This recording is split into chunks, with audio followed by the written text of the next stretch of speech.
Draymond Green was on the Big Shaq podcast, right? And he was talking about the league, NBA in particular, but I think it's for all leagues. He was saying, I don't think they really want the athletes to be rich, to be wealthy.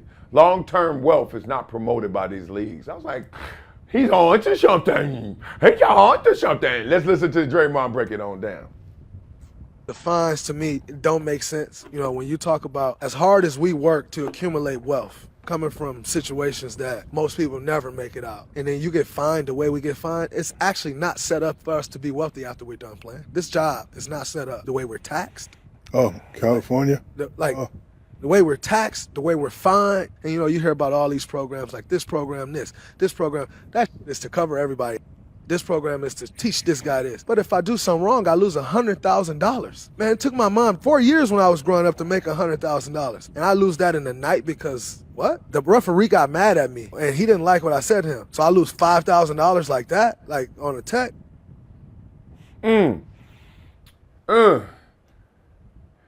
Like the duck. That was one of those duck conversations. You ever have a duck conversation?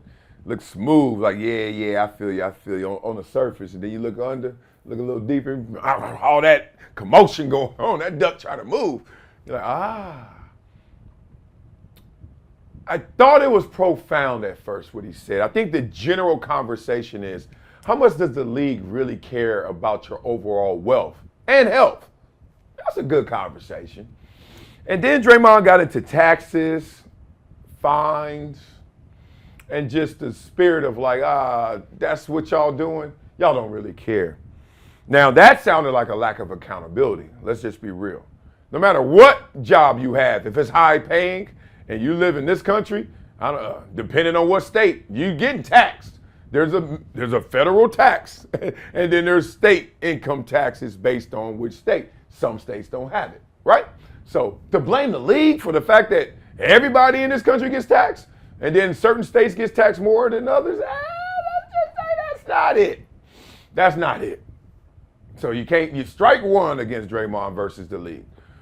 All right, the fines. Interesting. Now, the degree of the fine, which goes to charity, but still, you're taking my money to give to a charity that, let's just say I got my own foundation. I don't want to give them that charity. And to that degree, right? $100,000 because you argued against the ref. Well, let's explain why they do that.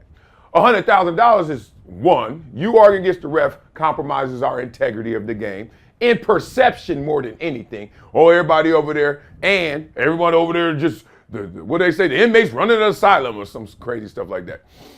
Crazy stuff, inmates. Remember he got in trouble for saying that? Not me. So then you're like, oh, look, who's really running this? Who's really governing this? Look at them. The players can do whatever and say whatever. And be real, if I saw players just killing refs, it would make me look at the refs in the game differently. So they do a good job with that. Maybe not to that degree, but they do a good job. Another thing that they do is when the players have misconduct, right? Because of their influence on the masses, especially the youth.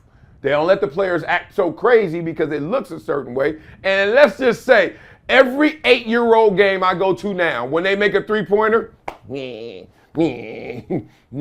like, MJ starting to do this, the little, and you want them to be a kid because that's what the kids are doing. One three-pointer, you got ice in your veins. It's the first quarter. So, sometimes just because of influence and impact, they're going to go, calm that down, which I actually respect. What I don't respect, and what Draymond's right about, is some of the cover programs that exist. I give you one in particular. The NFL honors, y'all all heard about it now. And we've all heard about it, seen it, red carpet spectacle, black tie affair, it's amazing. When did that start?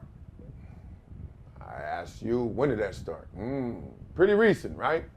When did it get this big? Pretty recent, right? All that contention, all that boycott NFL, all that take a knee, all that George Floyd, all that fight racism, then honors.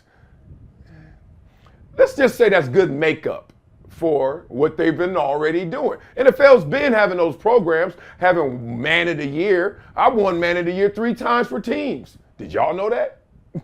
Wasn't no honors. It was a certificate. It was a plaque. Come on, man. So look, Leagues are businesses. And in that business, they care about their bottom line and anything that makes it look fine. Makeup. Anything they have to do to get it going. So I wish I could side with Draymond on that one, but it's on you, big dog. They gave you $177 million Draymond's made. Uncle Sam won't have that, right? He want a lot of it, right? And that's just on you, not necessarily the leagues. Because we get into it thinking about, man, I know you own this, but can it be like both of ours? No, it can't. Right? Somebody come to your house, do they own part of your house? It could be your partner, but we're not partners on the mortgage, are we? So we ain't partners. So I just want all the athletes to remember, like when you walk in there on your toes. Walk in there strapped up, gun cocked, because they hunting. You better hunt with them. You're only going to eat what you kill.